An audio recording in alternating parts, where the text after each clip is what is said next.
The courthouse steps felt cold beneath Selvi Martinez's trembling hands as she sat there at 2 a.m., her phone screen illuminating tear-stained cheeks.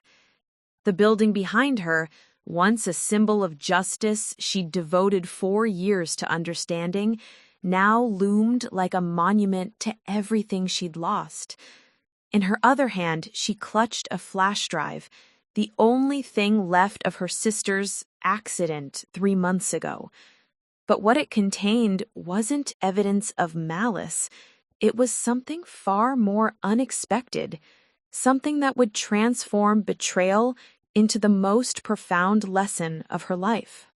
Before we jump back in, tell us where you're tuning in from, and if this story touches you, make sure you're subscribed, because tomorrow I've saved something extra special for you. Selvi Martinez had always been the responsible one.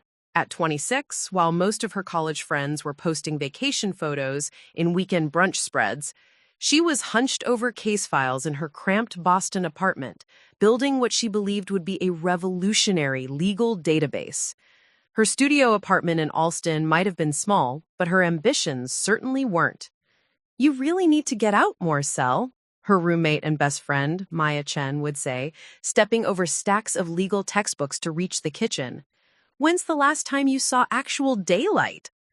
Selvi would just smile and adjust her thick-rimmed glasses, fingers never leaving her keyboard. "Sunlight is overrated when you're changing the legal system." It wasn't an exaggeration. For 4 years, since her junior year at Boston University, Selvi had been meticulously documenting every pro bono case that passed through Massachusetts courts. She'd created an intricate system that connected precedents, identified patterns in judicial decisions, and most importantly, flagged cases where low-income defendants had been underserved by the system. She called it the Justice Accessibility Project, or JAP for short. "It's going to revolutionize how we provide legal aid," she'd explained countless times to anyone who'd listen. Her database didn't just track cases. It analyzed them, cross-referenced them, and created a roadmap for future attorneys to better serve their clients.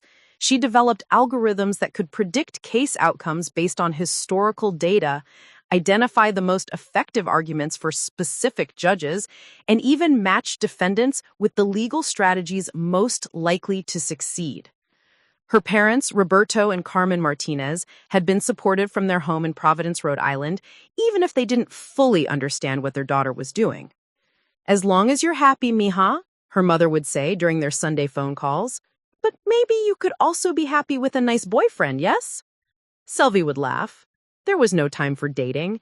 Every free moment was spent refining her database, conducting interviews with former defendants, and cold-calling lawyers who'd handled pro bono cases. She had sacrificed relationships, social events, and even job opportunities at prestigious firms. While her law school classmates were joining corporate practices with 6-figure salaries, Selvi was living on ramen noodles and coffee, working as a part-time paralegal to fund her passion project. Her sister, Kim, to everyone who knew her, was different. 2 years younger, at 24, Kim had dropped out of community college after one semester to pursue what she called her creative journey. She'd bounced between gig economy jobs, always with a new scheme or idea, always asking to crash at Selvi's place when her latest venture fell through. "Just for a few weeks," Kim had said 2 months ago, showing up at Selvi's door with 3 suitcases and a guilty smile. "I promise I won't get in your way." Selvi had hesitated. Their relationship had always been complicated. Growing up, Kim had been the charming one, the funny one, the one who could talk her way out of any situation. Selvi had been the serious one, the one who cleaned up Kim's messes, the one their parents could count on. But she was family, and family helped each other. "Fine," Selvi had said, moving her research materials off the couch. "But this is temporary. I'm really at a critical phase with my project." Kim had hugged her, smelling of expensive perfume Selvi knew she couldn't afford. "You're the best, sis. I'll stay out of your way, I promise." That promise had lasted approximately 3 days. Kim's version of staying out of the way meant leaving dishes in the sink, hosting impromptu business meetings with friends who Selvi suspected were just looking for free Wi-Fi, and constantly interrupting Selvi's work with questions, comments, and complaints about the apartment's lack of amenities. "Don't you have any normal food?" Kim would whine, rummaging through the cabinets. "Who lives on just coffee and granola bars?" "People who are focused on their goals," Selvi would mutter, not looking up at her screen. The tension built slowly, like water heating to a boil. Kim's late-night visitors, her loud phone conversations about cryptocurrency investments and social media marketing schemes, her habit of borrowing Selvi's clothes without asking, each instance was a small irritation that Selvi swallowed down, reminding herself that Kim was family, that this was temporary, that she needed to focus on her work. But beneath the surface annoyances, Selvi noticed something else. The way Kim would glance at her laptop screen when she thought Selvi wasn't looking. The way she'd ask seemingly innocent questions about the database, about how much it was worth, about whether anyone else knew about it. Selvi had dismissed these observations, chalking them up to paranoia brought on by too many late nights and too much caffeine. Her work was nearly complete. After 4 years of research, coding, and documentation, the Justice Accessibility Project contained detailed information on over 15,000 cases, had been tested by 3 legal aid nonprofits, and was scheduled for presentation to the Massachusetts Bar Association in just 3 weeks. Multiple legal aid organizations had already expressed interest in purchasing licenses. One firm had even hinted at a 7-figure deal for exclusive rights. "This could change everything," Selvi had confided to Maya during one of their rare coffee breaks. "Not just for me, for every person who can't afford proper legal representation." Everything in Selvi's life had been building toward this moment. The sleepless nights, the sacrificed relationships, the financial struggles, all of it would be worth it. She'd already been contacted by TED for a possible talk. A legal journal wanted to feature her work. She'd even received an email from a producer interested in developing her story for a documentary. On March 15th, Selvi woke up feeling unusually optimistic. The sun was streaming through her apartment windows, and for once, Kim wasn't snoring on the couch. She had a presentation to refine, 3 lawyers to call back, and a meeting with a potential investor that afternoon. Everything was falling into place.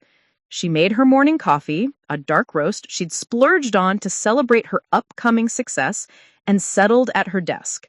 Her laptop sat where it always did, next to her carefully organized stacks of notes, backup drives, and the journal where she had documented every step of her 4-year journey. The apartment was quiet. Too quiet, she realized. Kim's suitcases were gone from their usual spot by the couch. "Kim?" Selvi called out, but there was no answer. She shrugged and turned her attention back to her laptop, fingers poised over the keyboard, ready to dive into another productive day. In 3 weeks, her life would change forever. The Justice Accessibility Project would launch, and she would finally prove that all her sacrifice had been worth it. She had no idea how right she was about her life changing, and how wrong she was about everything else. Preparing and narrating this story took us a lot of time, so if you are enjoying it, subscribe to our channel. It means a lot to us.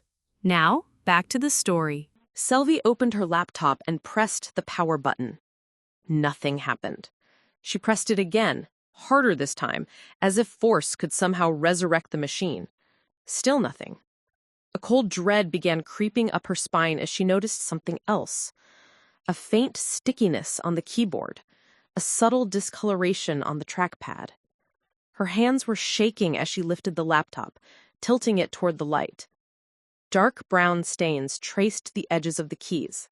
The unmistakable smell of coffee, not fresh, but stale and dried, hit her nostrils. She ran her finger along the side of the device and found a crusty residue. No, Selvi whispered, her voice rising with each repetition. She grabbed her phone and dialed Kim's number. It went straight to voicemail. "Kim, call me back right now," she said, her voice cracking. "What happened to my laptop?" She tried the power button again, holding it for 30 seconds, then a minute. She unplugged everything, removed the battery, tried every troubleshooting technique she'd learned over the years. The screen remained black, lifeless, mocking her panic. Her backup drives. She lunged for the drawer where she kept them, fingers fumbling with the handle. Relief flooded through her as she pulled out the small case containing 3 external hard drives, each one representing years of work. She grabbed her old college laptop from the closet, a slower machine she kept for emergencies, and booted it up. First drive? Corrupted. The computer couldn't even recognize it. Second drive? Same error message. Third drive? Her heart sank as she saw the water damage on the port, the telltale signs of liquid exposure. "This can't be happening," she muttered, trying each drive again, switching USB ports, restarting the computer. Nothing worked. She called Kim again. Voicemail. Then she sent a text. "Where are you? What did you do to my laptop?" The 3 dots appeared, indicating Kim was typing. Then they disappeared. Then appeared again. Finally, a message came through. "I'm sorry." Just those 2 words. Selvi's fingers flew across her phone. Sorry for what? What happened? No response. The dots didn't even appear this time. She grabbed her keys and ran down the 3 flights of stairs to the street. Kim's beat-up Honda Civic was gone from its usual parking spot. She called Maya. "Sel? What's wrong?" Maya answered, immediately picking up on the panic in her friend's breathing. "My laptop. Kim did something to my laptop. Everything's gone, Maya. 4 years of work. Everything." "Slow down. What do you mean everything's gone?" Selvi explained, words tumbling out between gasps as she paced the sidewalk. The coffee stains, the dead drives, Kim's disappearance, the cryptic apology. "Get back inside," Maya said firmly. "I'm calling Marcus." Marcus Chen, Maya's older brother, ran a data recovery business in Cambridge. Within 2 hours, he was at Selvi's apartment, carefully examining her laptop and drives with professional equipment she didn't even know existed. The laptop took a significant liquid hit, Marcus said, his face grim as he worked. Coffee, from the smell and residue pattern, and these backup drives. He paused, holding up one of them. This wasn't just water damage. Someone deliberately poured liquid into the USB ports? Deliberately? Selvi felt the room spin. "Look at the pattern!" Marcus showed her under magnification. The liquid was poured directly into the port, not splashed. And all 3 drives have the same damage? That's not an accident. Her phone buzzed. A text from an unknown number. "Check your email." With trembling hands, Selvi opened her email app. There at the top of her inbox was a message from Kim's address. The subject line read, "I had no choice." She clicked on it, Maya and Marcus reading over her shoulder. "Selvi, I'm so sorry. I never meant for things to go this far. Derek promised me this would be easy. Just copy your files, make it look like an accident. Nobody gets hurt. He said the database was worth millions and you were being selfish, not sharing it with family. He said you owed us. Mom and Dad always loved you more, always gave you everything while I got nothing. You got to go to college while I had to work. You got the trust fund while I got promises. I just wanted what was fair. But when I tried to copy the files, something went wrong with the transfer. I panicked. Derek said we needed to destroy the evidence, make it look like a real accident so you could claim insurance. I didn't know he was going to sabotage the backup drives too. He said it was the only way. Please, don't hate me. I'm scared. Derek says we need to leave town until this blows over. I never wanted to hurt you. I just wanted my share. K." Selvi read the email 3 times, each word cutting deeper than the last. Derek Patterson, Kim's latest boyfriend, a smooth-talking wannabe entrepreneur who'd been part of the business meetings at her apartment. She'd never trusted him, but she'd never imagined this. "She sold you out," Maya said quietly, "for money she didn't even get." Marcus was already on his phone. "I'm calling the police. This is theft, destruction of property, conspiracy." "Wait," Selvi held up her hand. her mind racing. The presentation to the Bar Association was in 3 weeks. The investors were expecting results. The legal aid nonprofits were counting on her. And now, everything was gone. Except it wasn't. Not completely. "The cloud," she whispered. "I synced some files to the cloud." She logged into her cloud storage account, her hands shaking so badly she had to type her passwords 3 times. Please, please, please, she thought as the page loaded. Her account opened. The folder labeled JAP, Justice Accessibility Project, was there. She clicked on it, holding her breath. Inside were files dated from 2 years ago. Outdated versions, missing thousands of entries, lacking the sophisticated algorithms she'd developed, absent the cross-referencing system that made the database revolutionary. It was maybe 30% of her total work, and none of the recent refinements that made it special. "It's something," Maya offered hopefully. Selvi slumped in her chair, the weight of the loss finally crashing down on her. 4 years. 4 years of interviews, research, coding, testing, the connection she had made with lawyers, the trust she had built with former defendants who'd shared their stories, the pattern she had identified that could have changed how justice was administered. All of it was gone because her sister wanted a quick payoff and a boyfriend who saw dollar signs instead of humanity. Her phone rang, an unknown number. She answered it without thinking. "Selvi Martinez?" a professional female voice asked. "Yes? This is Jennifer Kowalski from the Massachusetts Bar Association. I'm calling about your presentation scheduled for April 5th. We've just been informed by a Derek Patterson that your Justice Accessibility Project has been compromised by a data breach and that you'll need to postpone indefinitely. He claimed to be your business partner and said he was handling all communications going forward. I'm calling to verify this information." Selvi's blood ran cold. Derek wasn't just destroying evidence, he was destroying her reputation, her future, her credibility. "Ms. Martinez, are you there?" "That man is not my business partner," Selvi said, her voice steady despite the rage building inside her. "He's a criminal who stole my work, and I will be at that presentation on April 5th, with or without my database." She hung up and looked at Maya and Marcus. "I need to know everything about Derek Patterson. Where he lives, where he works, who he knows, everything." "What are you going to do?" Maya asked. Selvi's jaw clenched. "I'm going to find out exactly what happened to my work, and then I'm going to make sure Derek Patterson regrets the day he met my sister." The responsible, law-abiding Selvi Martinez who'd woken up that morning was gone. In her place was someone who'd just lost everything she'd worked for and was ready to fight back. The catalyst hadn't just changed her circumstances. It had awakened something fierce inside her she didn't know existed. The police station smelled like burnt coffee and desperation. Detective Rachel Morrison looked at Selvi across the scarred desk, her expression sympathetic but unhelpful. "Look, Miss Martinez, I understand your frustration," Detective Morrison said, tapping her pen against a nearly empty notepad. "But without physical evidence that your sister intended to destroy your property, this is a civil matter, not criminal.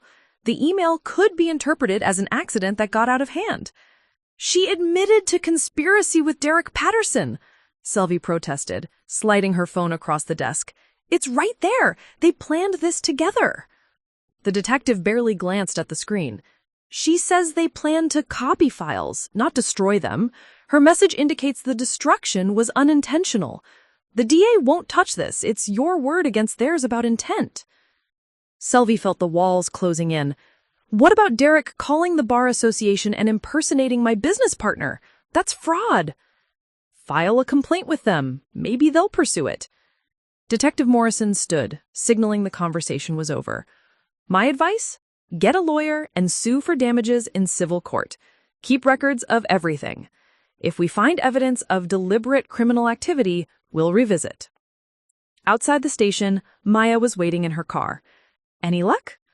"They basically told me it's a family squabble." Selvi slammed the car door harder than necessary. 4 years of work destroyed, and it's just a civil matter? Her phone buzzed constantly as they drove back to her apartment. Emails from lawyers asking about the database's status, a missed call from the TED coordinator, 3 messages from legal aid organizations wanting updates. Each notification felt like another nail in her coffin. Back home, Selvi stared at the outdated cloud files on her screen. 30% of her work. She tried to remember what she'd lost, the specific case analyses, the algorithmic improvements, the interview notes from dozens of wrongfully convicted individuals who'd trusted her with their stories. Maybe you could recreate it, Maya suggested carefully. In 3 weeks? Maya, it took me 4 years to build this. The relationships alone. Do you know how long it takes to get lawyers to share their case strategies? To convince former defendants to relive their trauma for my research? Selvi's voice cracked. And even if I had time, my credibility is shot. Derek's already poisoned the well. Her laptop pinged. An email from the investor meeting she'd had scheduled for that afternoon. Miss Martinez, we've heard concerning reports about the integrity of your project. Until these matters are resolved, we're withdrawing our interest. Best of luck. They didn't even let me explain, Selvi whispered. The rejections came in waves over the next 2 days. The documentary producer moved in another direction. The legal journal wanted to reassess the feature.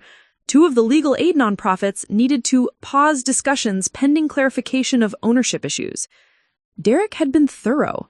He'd contacted everyone in her professional network, spinning a tale of partnership disputes and questionable data practices. By the time Selvi reached out to defend herself, people had already formed opinions. It's not fair, she told her parents during a video call, her mother's concerned face pixelated on the screen. Have you called your sister? Carmen asked. Maybe if you two talked.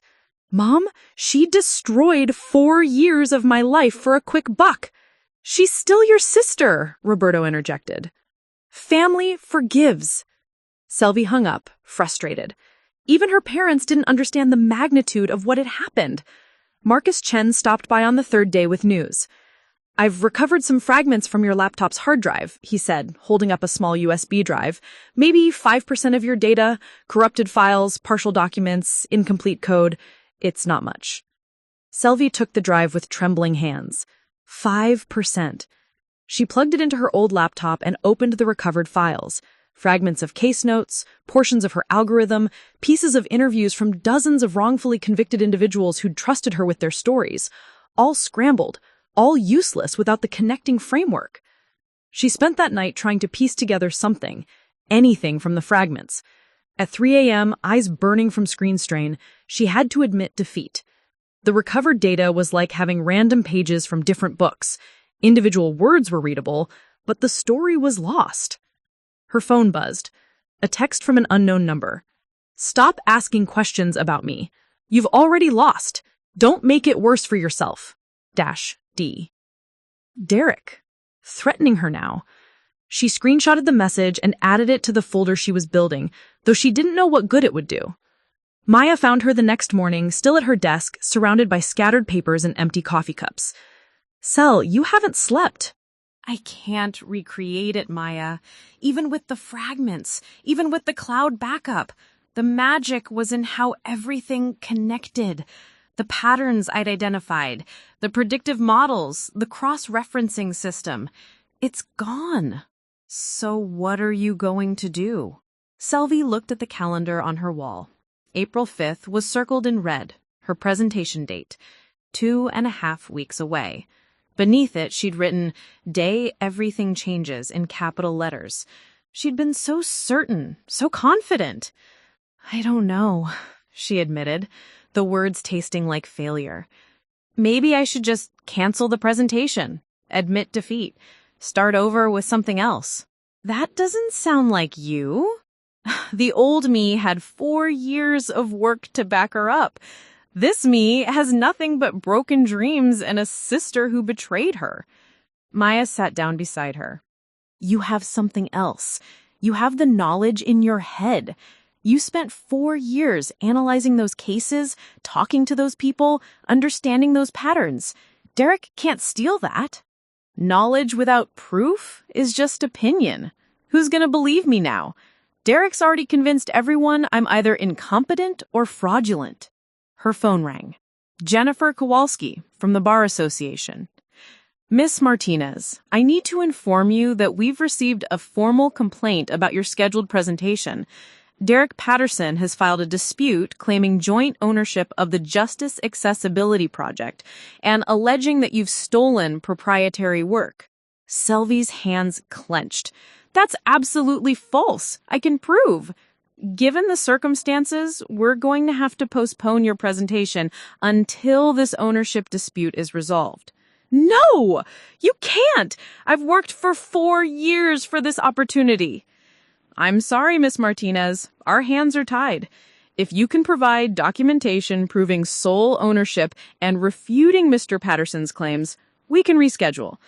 But for now, April 5th is canceled. The line went dead. Selvi sat in stunned silence. Everything, every opportunity, every connection, every dream was slipping through her fingers like sand. Derek hadn't just destroyed her work, he'd destroyed her future. I can't fight this, she said quietly. He's taken everything. My work, my reputation, my opportunities. How do I fight someone who's willing to lie about everything? Maya gripped her shoulder. The same way you built that database, one step at a time, one piece of evidence at a time. I don't even know where to start. Yes, you do.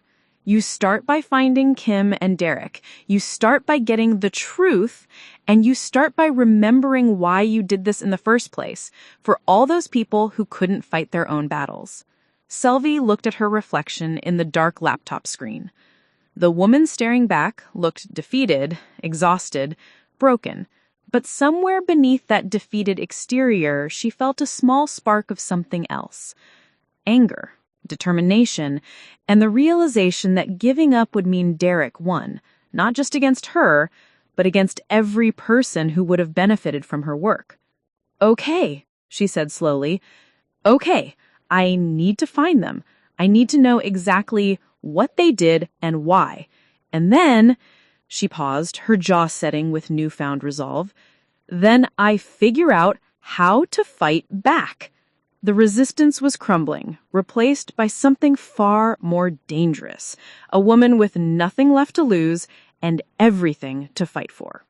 Selvi stood in the middle of her apartment at sunrise, a whiteboard she'd borrowed from Maya propped against the wall.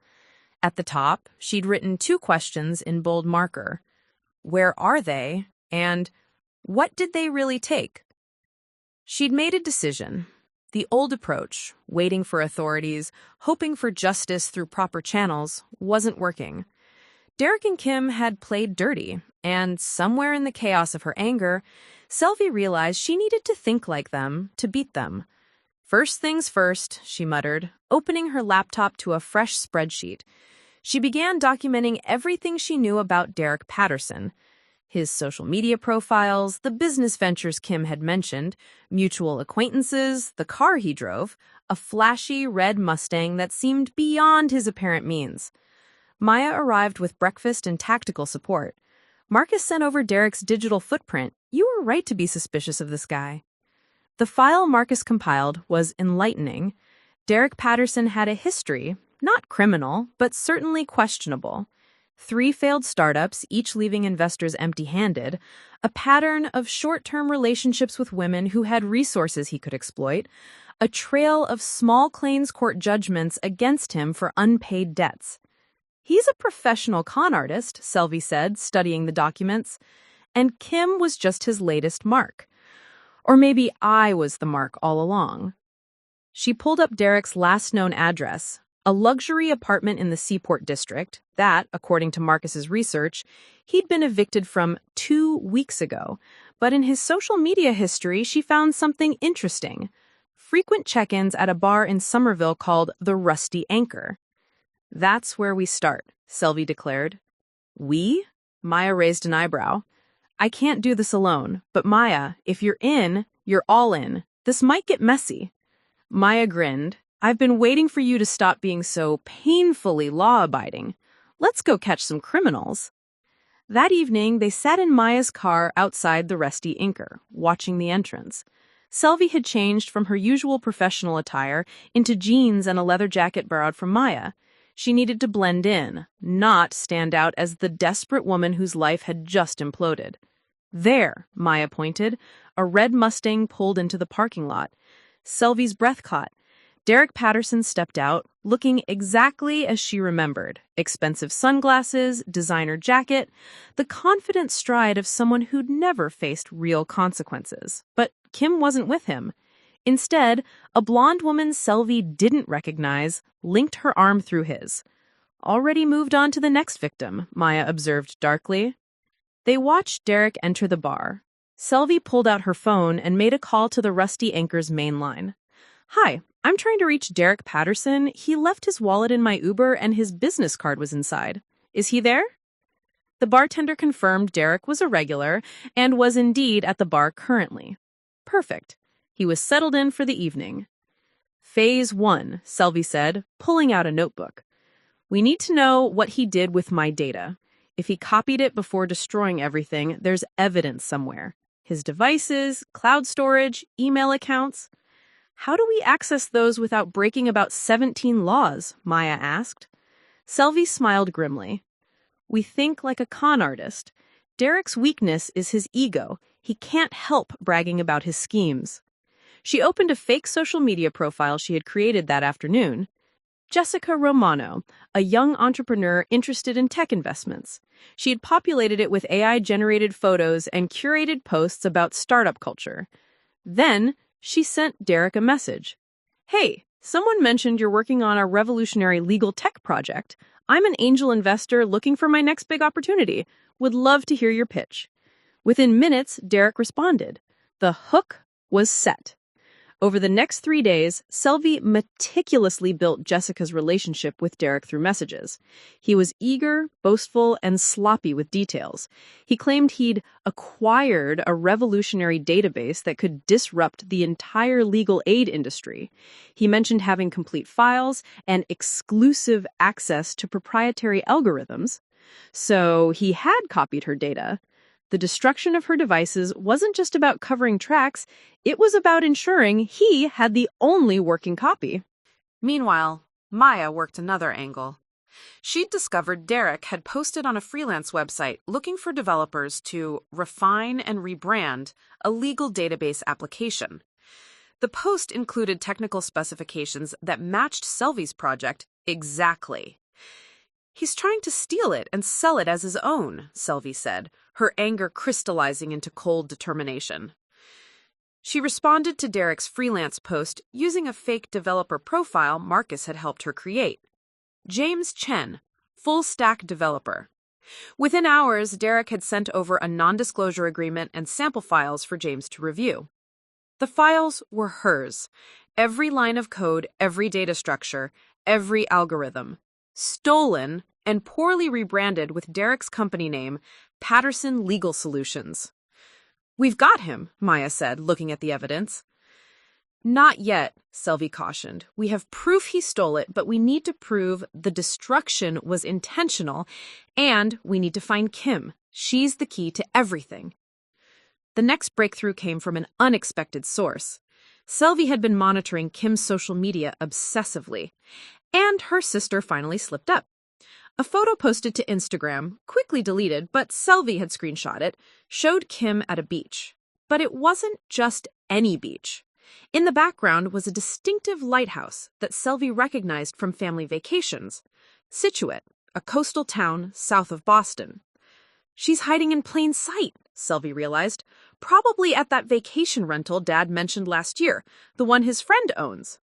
A quick search of rental properties in Scituate, owned by people connected to her father, led her to a small cottage on Lighthouse Point.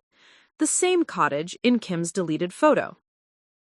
Armed with Derek's stolen files, evidence of his fraud, and Kim's location, Selvi made her second call to Detective Morrison. "I have new evidence," she said firmly. "Derek Patterson has my complete database. He's trying to sell it. I have documentation, chat logs, the actual stolen files he sent to a potential developer. And I know where my sister is." This time, Detective Morrison listened with more interest. "Send me everything you have. If this proves intentional theft and fraud, we can get warrants." But Selvi knew the legal system moved slowly. too slowly. She had a better idea, one that would require her to step even further outside her comfort zone. Derek thinks he's meeting Jessica Romano tomorrow night to discuss investment. He's going to bring samples of his work to impress her. What if Jessica isn't alone? What if she brings her lawyer? Maya's eyes widened.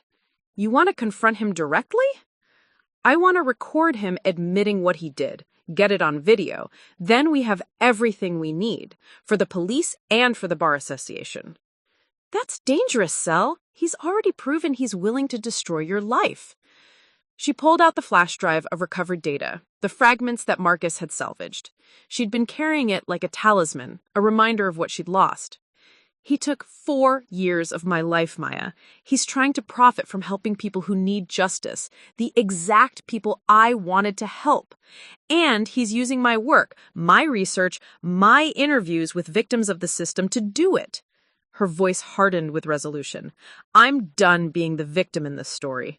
Tomorrow night, I become the prosecutor.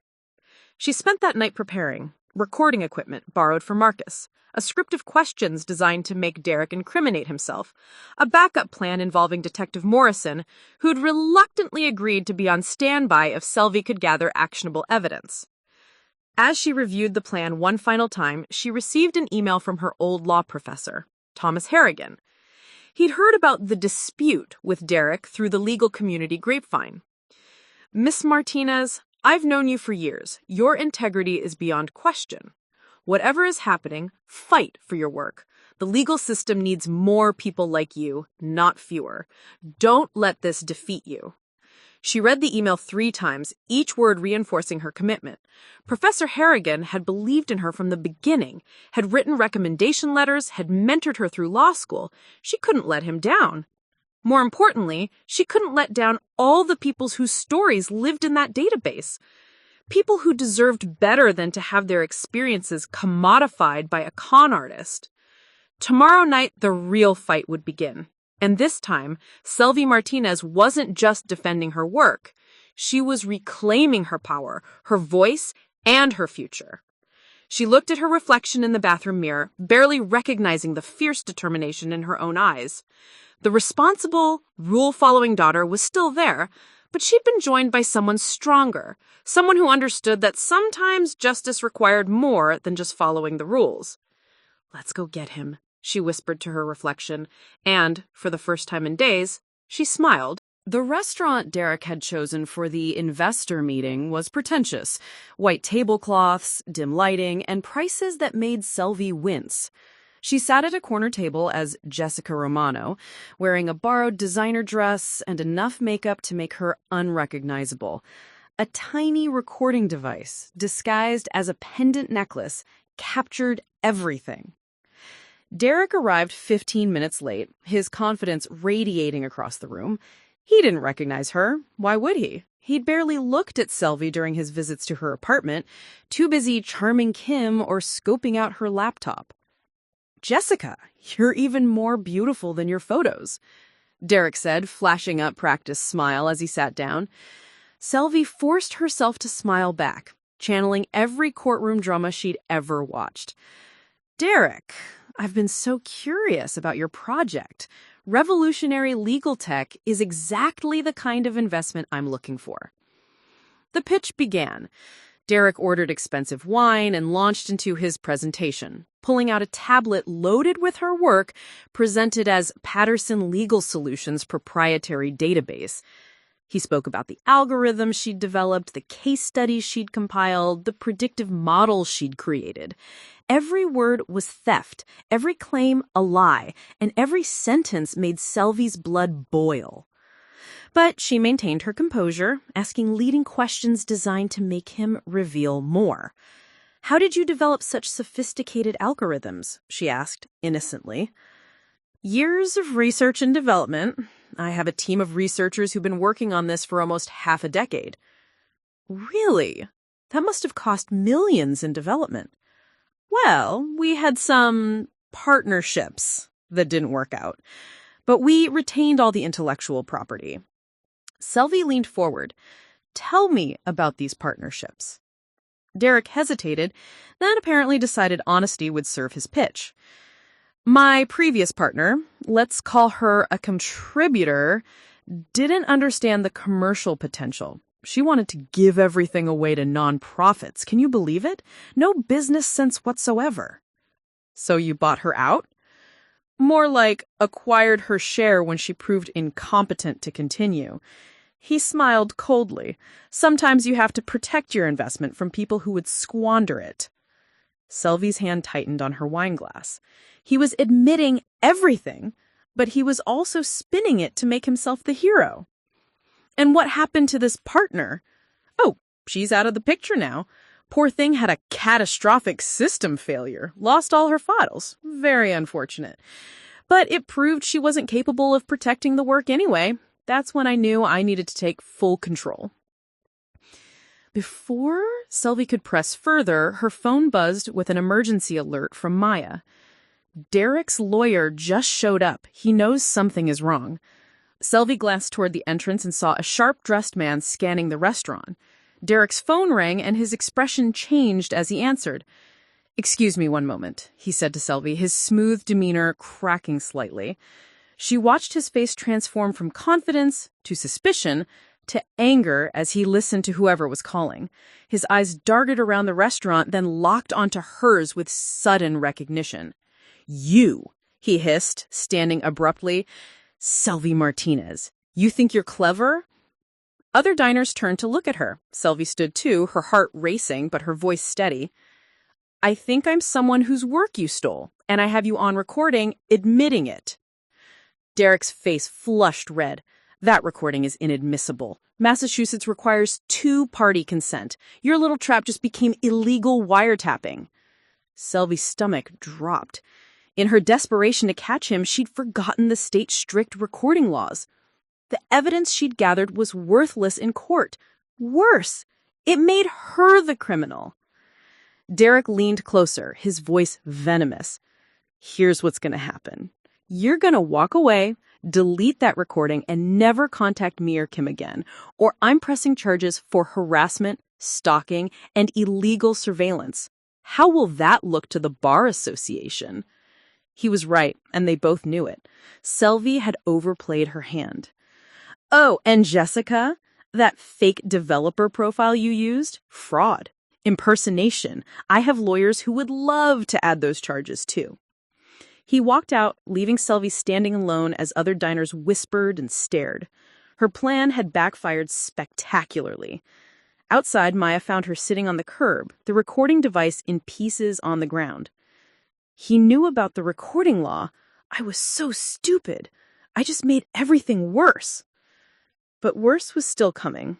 The next morning, she received a cease and desist letter from Derek's attorney, threatening legal action for harassment and demanding she stop all defamatory statements about Derek Patterson and Patterson Legal Solutions. The letter also claimed she'd stolen their intellectual property, a complete inversion of the truth that would be expensive and time-consuming to fight. Then came the email from Kim, her first direct communication since the initial apology. "Selvi, Derek knows everything you've been doing. Following him, the fake profiles, the recording. He has lawyers now, real ones. He's going to sue you for everything. I tried to warn him to leave you alone, but he's furious. He says you've cost him investors and damaged his reputation. Please, just let it go. You can't win this. He has resources and connections you don't have. I'm scared of what he'll do if you keep pushing. For once in your life, stop trying to be the hero and just walk away. This is bigger than your project now. K." The walls were closing in. Selvi had not only failed to trap Derek, she'd given him ammunition to destroy her completely. Detective Morrison called that afternoon. "Ms. Martinez, I'm advising you to cease all contact with Mr. Patterson. His attorney contacted the department. Any further action on your part could result in criminal charges against you. I'm sorry, but there's nothing more I can do."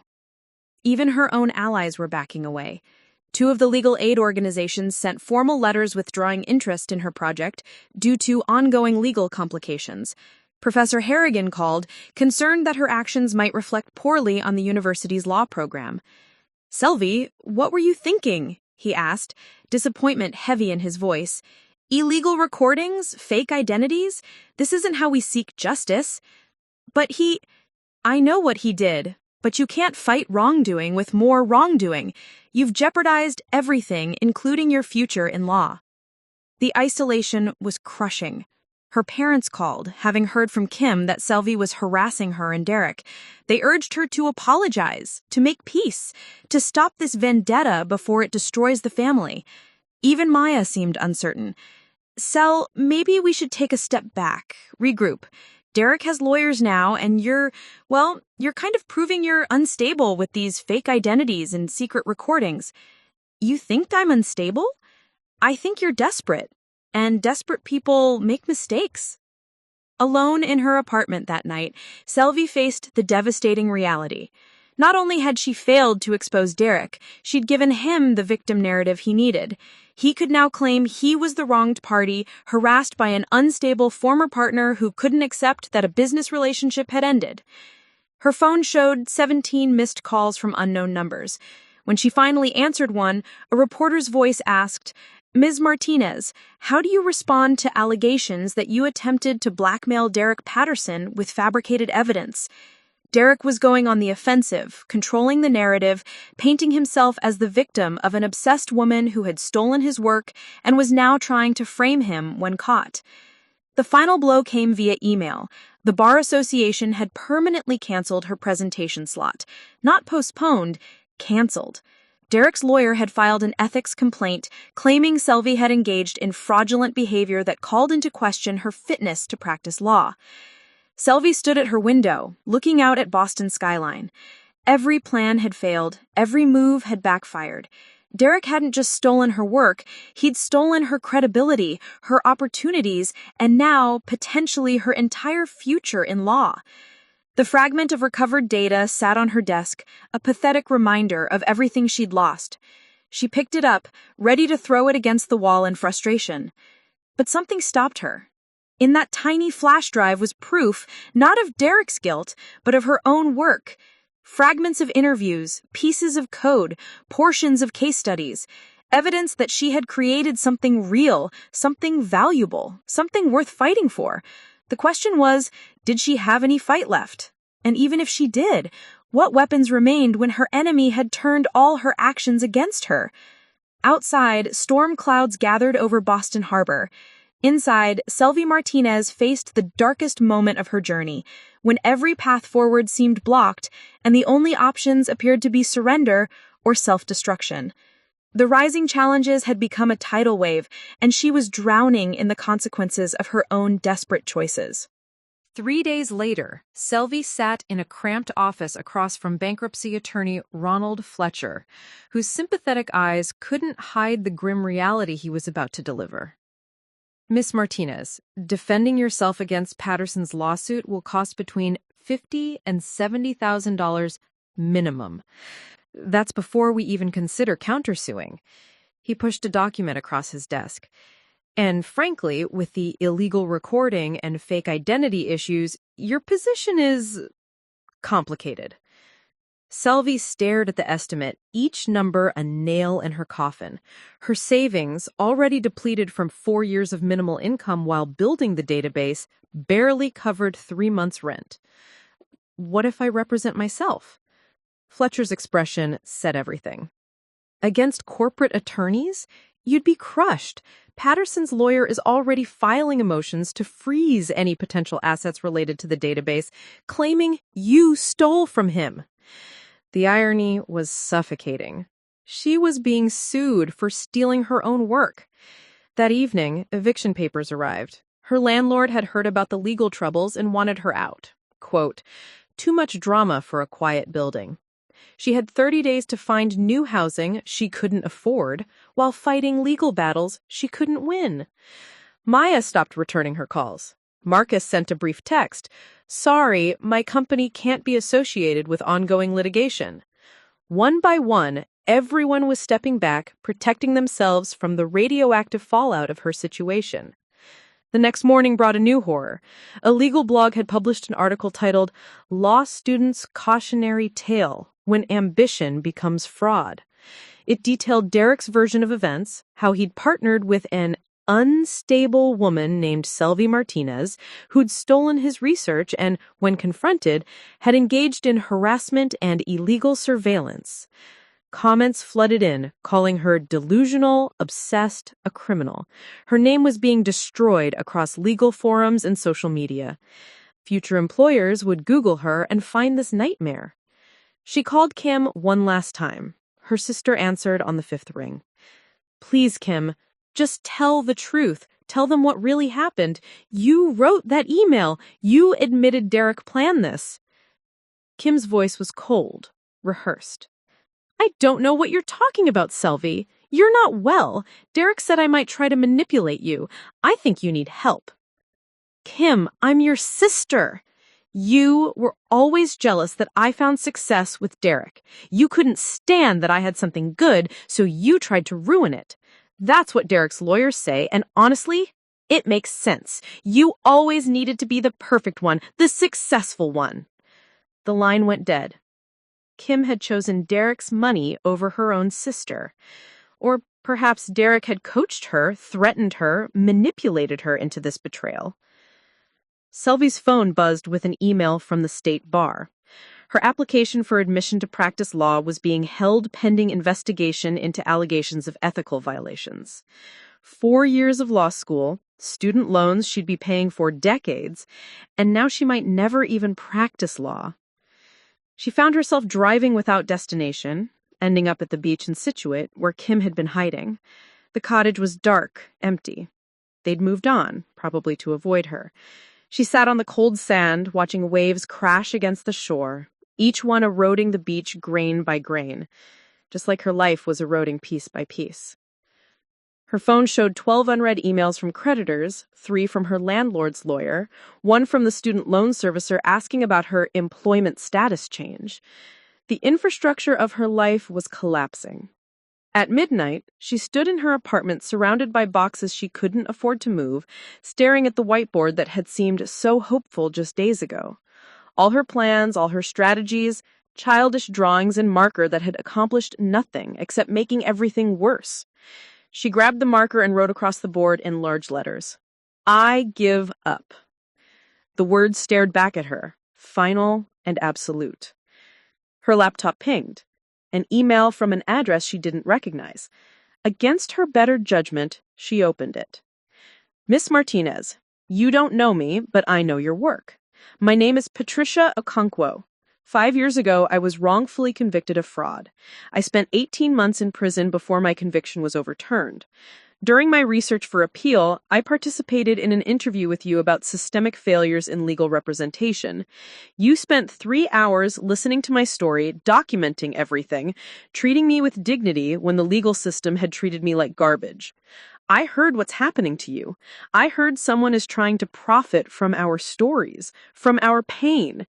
That database you created, it has pieces of my life in it, pieces of 50 other people's lives. We trusted you with our worst moments because you cared about justice, not profit.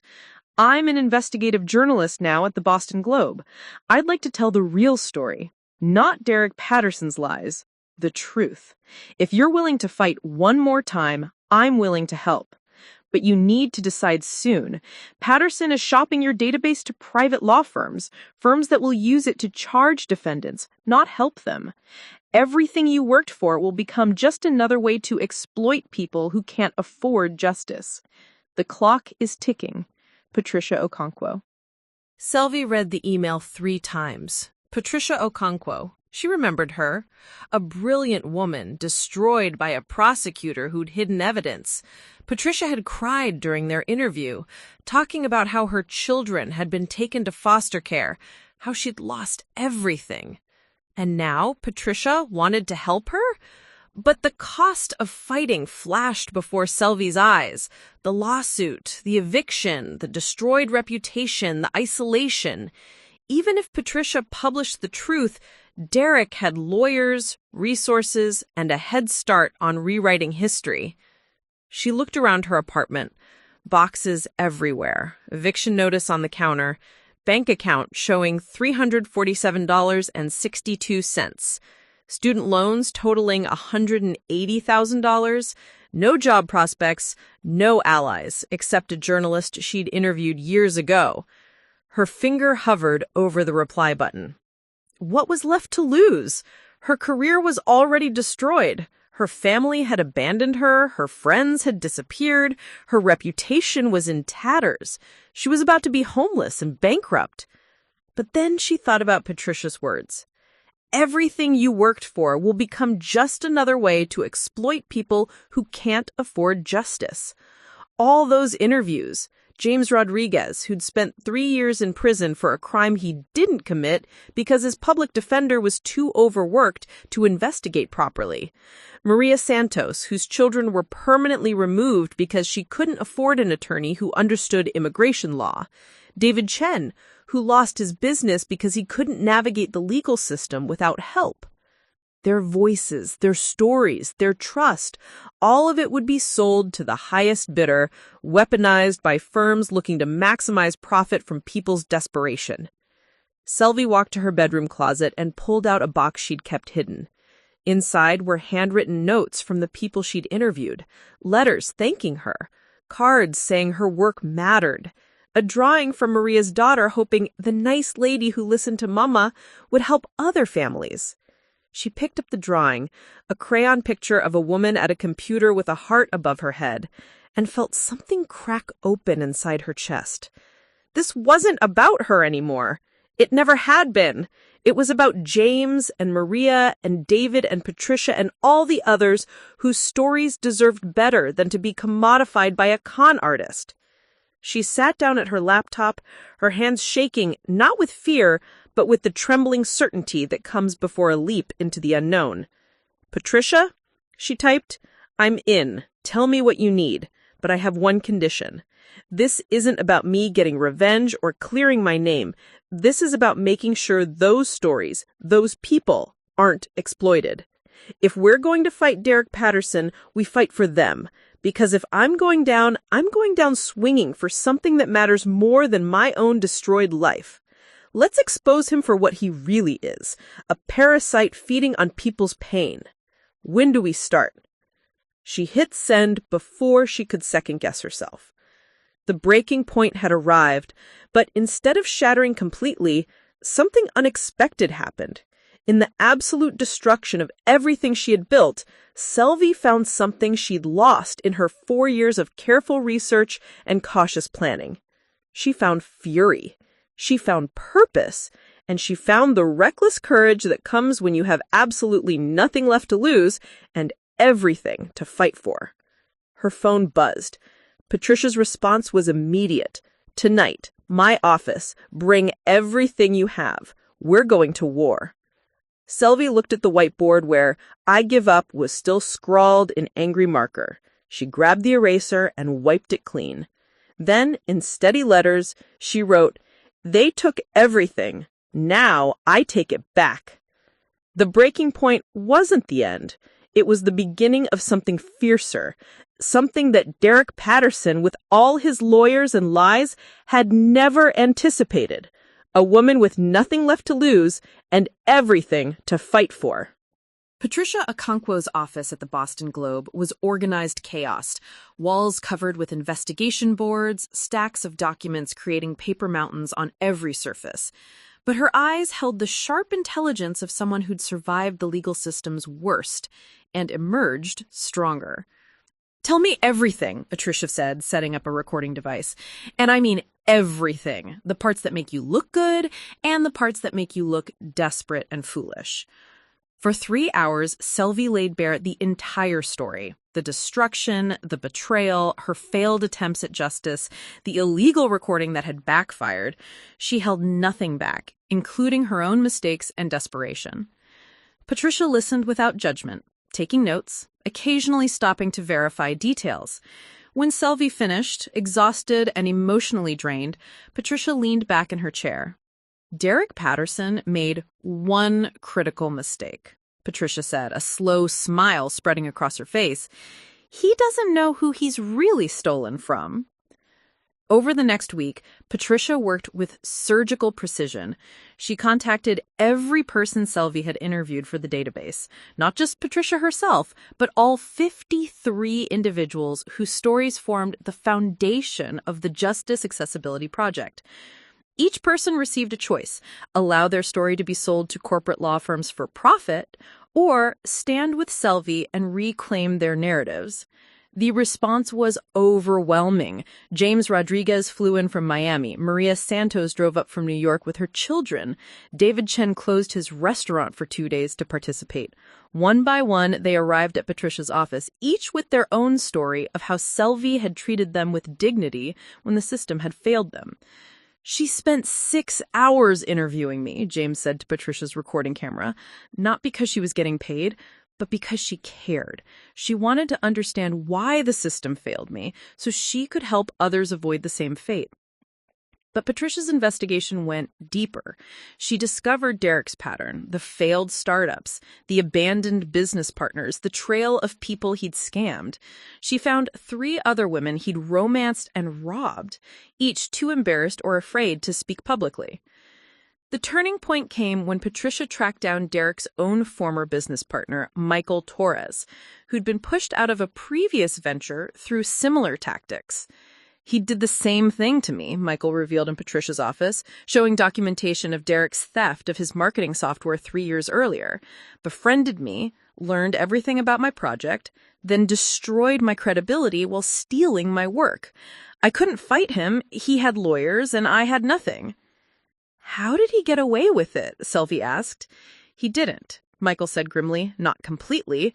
I documented everything. I just never had the platform to expose him." Patricia's article began taking shape, not just about Selvi's stolen database, but about Derek Patterson's years-long pattern of theft, relationship manipulation, and legal intimidation. But she needed one more piece: proof that Derek was actually selling the stolen database. That proof came from an unexpected source: Kim.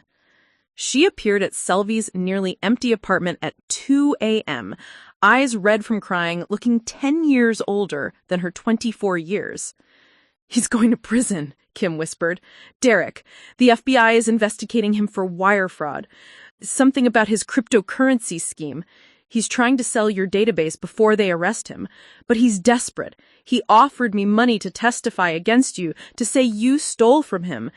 Selvi, I'm so sorry. I was stupid and greedy, and he made me believe—" "Stop," Selvi said, her voice hard, then softer.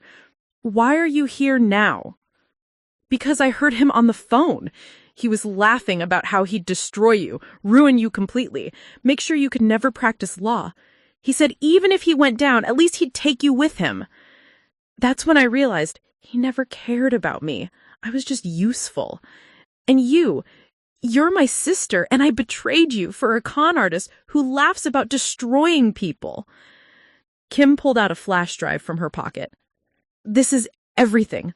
All Derek's files, including the original emails planning how to steal your database, recordings of him bragging about it to potential buyers, proof that he sabotaged your backup drives on purpose. He kept it all like trophies. He's that arrogant." Selvi took the flash drive, hands trembling. "Why should I trust you now?" "Because I'm going to testify against Derek. I'm going to tell the truth about what we did. I'll face charges if I have to. I can't let him win. Not after everything." Patricia's article, "The Theft of Justice: How a Con Artist Weaponized Hope," published on a Sunday morning, went viral within hours.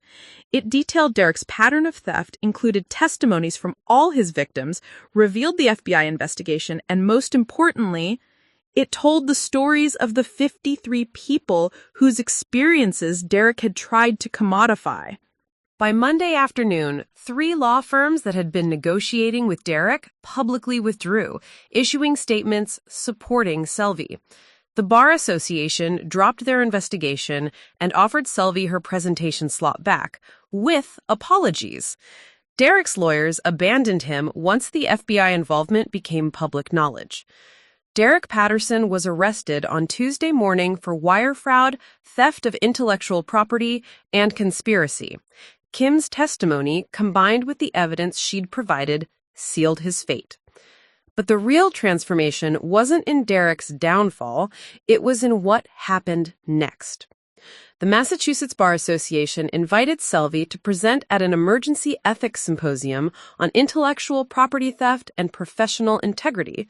But standing before hundreds of attorneys, Selvi did something unexpected. "I'm not here to talk about my database," she said, her voice steady. "I'm here to talk about the 53 people whose stories made it possible. For 4 years, I focused on creating a tool for justice, but it took losing everything to understand that justice isn't about tools or databases or algorithms. It's about people. The real innovation wasn't my system. It was the courage of individuals like Patricia Okonkwo, James Rodriguez, and Maria Santos, who trusted me with their trauma so others might be spared." She presented a new vision, a nonprofit organization called Voices for Justice, using the reconstructed database not as a commercial product, but as a free resource for public defenders and legal aid organizations. The 53 individuals whose stories formed its foundation would serve as advisors, ensuring their experiences were honored, not exploited. Derek Patterson tried to steal hope and sell it for profit, Selvi concluded. Instead, he taught me that real justice can't be owned. It has to be given freely, like the trust these 53 people gave me. The standing ovation lasted 5 minutes. Within a month, funding poured in from foundations and donors. Voices for Justice launched with Selvi as executive director, Patricia as board president, and Michael Torres as technology advisor. Kim began community service and therapy, slowly rebuilding trust with her family. But the most profound transformation happened on a quiet Tuesday, 6 months after everything fell apart. Selvi stood in a new office, modest but purposeful, watching her team of former public defenders and reformed convicts work on expanding the database. Maya appeared in her doorway, coffee in hand. "Thought you could use this." Selvi said, accepting the peace offering, "You came back." "I never really left. I was just scared. I'm sorry I wasn't braver when you needed me." Selvi smiled. "I wasn't brave either. I was desperate. But desperation can look like courage if you survive it." Her laptop sat on her desk, a new one, but what mattered was what it contained, not just reconstructed data, but something more valuable, a community of survivors helping other survivors, a network of second chances, turning pain into purpose. Derek Patterson received 8 years in federal prison. The Justice Accessibility Database became public domain, free for any organization dedicated to helping those who couldn't afford legal representation. And Selvi Martinez, who'd lost everything to her sister's betrayal and a con artist's greed, discovered something worth more than any database or career achievement. She found her true calling, not as a creator of tools, but as a catalyst for change, not as a victim of theft, but as an architect of redemption.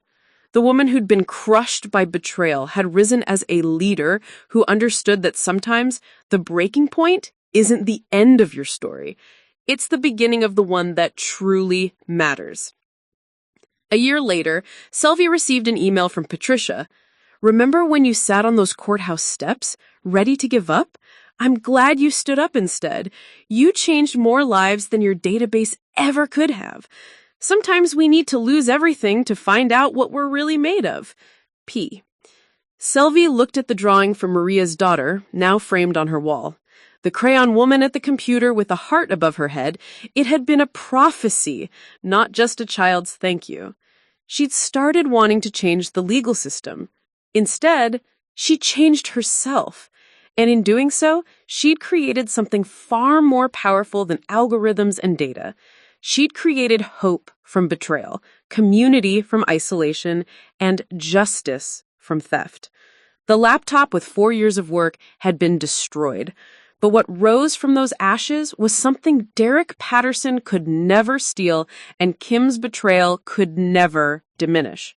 A purpose forged in pain, strengthened by struggle, and finally, triumphantly, her own. Selvi Martinez had transformed from victim to victor, from sister betrayed to leader empowered.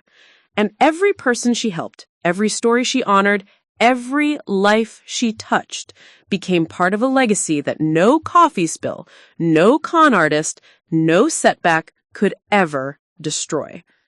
This was her true work, and it was just beginning. Up next, you've got 2 more standout stories right on your screen. If this one hits the mark, you won't want to pass these up. Just click and check them out. And don't forget to like, subscribe, and turn on the notification bell so you don't miss any upload from us.